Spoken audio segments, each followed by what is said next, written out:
So many people have been asking about Isaiah 53, trying to defend their pagan idol Jesus or Yeshua and defend their belief in Christianity and the New Testament. So today we're going to take a look at who is the suffering servant of Isaiah 53, but we're going to do it a little differently. We're going to let Scripture prove Scripture within the Old Testament to find out who is this suffering servant. So let's break down each verse of Isaiah 53, starting with Isaiah 53 verse 1. Who has believed what he has heard from us, and to whom has the arm of Yah been revealed? So to start off, the speaker is astonished that the prophetic message about Yah's servant Israel has not been widely accepted or understood by the nations. And the word in Hebrew for heard, or the word report, is shmuah, from the root word shama, meaning to hear, to listen, to obey, often used to describe a proclamation, prophetic message, or news. And to whom has the arm of Yah been revealed? And for that we go to Exodus 6 verse 6.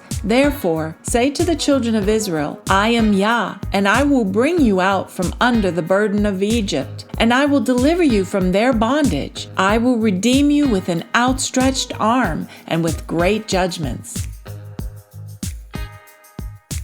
Now let's break down Isaiah 53 verse 2. For he grew up before him like a young plant, and like a root out of dry ground. He had no form or majesty that we should look at him, and no beauty that we should desire him. So now let's break down these sentences using the Old Testament only. Isaiah 60 verse 21. And your people, all of them righteous, shall inherit the land forever, the branch of my planting, the work of my hands in which I glory. Deuteronomy 32:10. He found him in a desert land and in the howling waste of a wilderness. He encircled him. He gave him understanding. He guarded him like the pupil of his eye. Isaiah 49 verse 7. Thus says Yah, the Redeemer of Israel, his Holy One, to one deeply despised, abhorred by the nation, the servant of rulers. Kings shall see and arise, princes, and they shall prostrate themselves, because of Yah, who is faithful, the Holy One of Israel, who has chosen you. And now Isaiah 53:3. He was despised and rejected by men, a man of sorrows and acquainted with grief. And as one from whom men hide their faces, he was despised, and we esteemed him not. So let's begin breaking that down in Lamentations 1, verse 8. Jerusalem has sinned greatly, therefore she has become an unclean thing. All who honored her despise her, for they have seen her nakedness. She groans and turns away. Lamentations 3, verse 1 through 3. I am the man who has seen affliction by the rod of his wrath. He has driven me and made me walk in darkness and not light. Surely against me he turns his hand again and again all day long. Psalm 69 verse 8. I have become a stranger to my brothers and an alien to my mother's children. Now let's read Isaiah 53 verse 4. Surely he has bore our griefs and carried our sorrows, yet we esteemed him stricken, smitten by God, and afflicted. Isaiah 1 verses 5 through 6. Why, Israel, should you be stricken again, that you continue to rebel? The whole head is sick, and the whole heart faint. From the sole of the foot even to the head there is no soundness in it, only wounds and bruises and fresh sores. They have not been pressed out, nor bound up, nor softened with oil. Psalm 44 verses 17 through 19. All this has come upon us, yet we have not forgotten you, nor have we dealt falsely with your covenant. Our heart has not turned back, nor have our steps strayed from your path, though you crushed us in a place of jackals and covered us with deep darkness. Next, Isaiah 53 verse 5. But he was pierced for our transgressions. He was crushed for our iniquities. Upon him was the chastisement that brought us peace, and with his wounds we are healed. So in verse 5, we see it begins with, but he was pierced for our transgression. But that Hebrew word for pierced in the Hebrew is mekolal, which means while many translations render it as pierced, a broader and more accurate understanding would be he was wounded or crushed due to our transgressions. It's likely metaphorically speaking of severe suffering, humiliation, or violation, not necessarily physical impalement. Proverbs 3 verses 11 through 12. My son, do not despise the discipline or chastisement of Yah, and do not loathe his reproof. For whom Yah loves, he reproves, even as a father the son in whom he delights. Hosea 6 verse 1. Come, let us return to Yah, for he has torn us, but he will heal us. He has smitten, and he will bind us up. Now let's take a look at Isaiah 53, verse 6. All we like sheep have gone astray. We have turned everyone to his own way, and Yah has laid on him the iniquity of us all. Psalm 119, verse 176. I have gone astray like a lost sheep. Seek your servant, for I have not forgotten your commandments. We see here that the word for laid upon him or laid upon can mean caused to meet or even intervened with. It's not substitutionary in the sacrificial sense, but may mean that the servant becomes the target or consequence of the nation's sin. Ezekiel 4 verses 4 through 6. Lie on your left side and lay the punishment of the house of Israel upon it. For the number of days that you lie on it, you shall bear their punishment. For I assign you the years of their punishment according to the number of the days, 390 days. So you shall bear the punishment of the house of Israel, and when you have completed these, you shall lie down a second time, this time on your right side, and bear the punishment of the house of Judah 40 days. I assign you a day for each year. Isaiah 53, verse 7.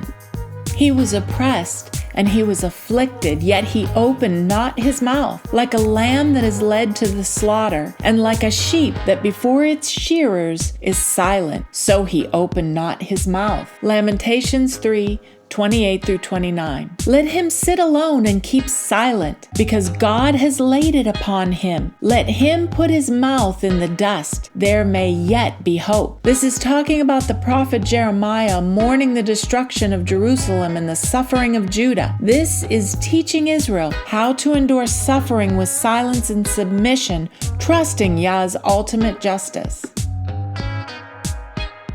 Let's move on to Isaiah 53, verse 8.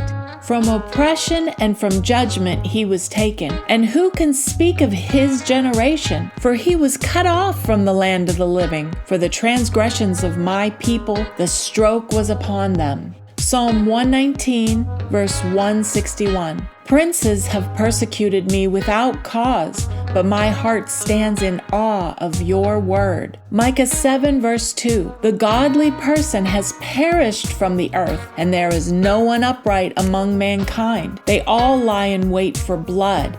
Each hunts his brother with a net. Psalm 88 verse 5 through 6. I am counted with those who go down to the pit. I am like a man without strength, abandoned among the dead, like the slain who lie in the grave, whom you remember no more, and who are cut off from your hand. Ezekiel 9 verses 4 through 6. And Yah said to him, Go through the midst of the city, through the midst of Jerusalem, and put a mark on the forehead of the men who sigh and cry over all the abominations that are done within it. Isaiah 53, verse 9. And they made his grave with the wicked, and with a rich man in his death, although he had done no violence, and there was no deceit in his mouth. Psalm 79, verses 2 through 3. They have given the dead bodies of your servants as food for the birds of the heavens, the flesh of your faithful ones to the beasts of the earth. Job 21, verses 7 through 13. Why do the wicked live on, growing old and increasing in power? Their children are established in their presence, and their offspring before their eyes. Their houses are safe from fear. Neither is the rod of God upon them. Their bulls breed without fail. Their cows calve and do not miscarry. They send forth their little ones like a flock, and their children dance. They sing to the timbrel and harp, and rejoice to the sound of the flute. They spend their days in prosperity, and in a moment go down to the grave. Job 21 verses 7 through 13. The remnant of Israel shall do no wrong and speak no lies, nor shall a deceitful tongue be found in their mouths. For they shall graze and lie down, and none shall make them afraid. Let's look deeply at Isaiah 53 verse 10.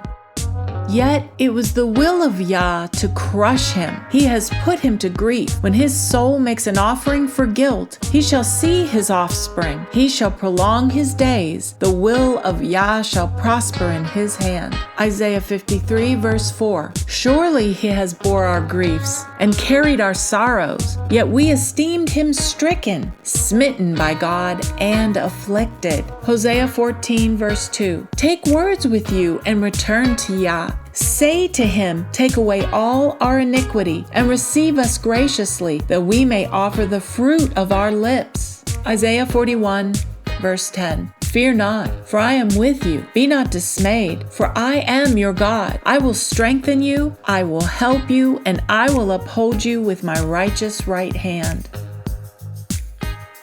And now Isaiah 53, verse 11. Out of the anguish of his soul he shall see and be satisfied. By his knowledge shall the righteous one, my servant, make many to be accounted righteous, and he shall bear their iniquities. Proverbs 3, verses 11 through 12. My son, do not despise Yah's discipline, or be weary of his reproof, for Yah reproves him who he loves, as a father the son in whom he delights. Psalm 78, verses 5 through 7. He established a testimony in Jacob and appointed a law in Israel, which he commanded our fathers to teach to their children, that the next generation might know them, the children yet unborn, and arise and tell them to their children, so that they should set their hope in Yah and not forget the works of Yah, but keep his commandments.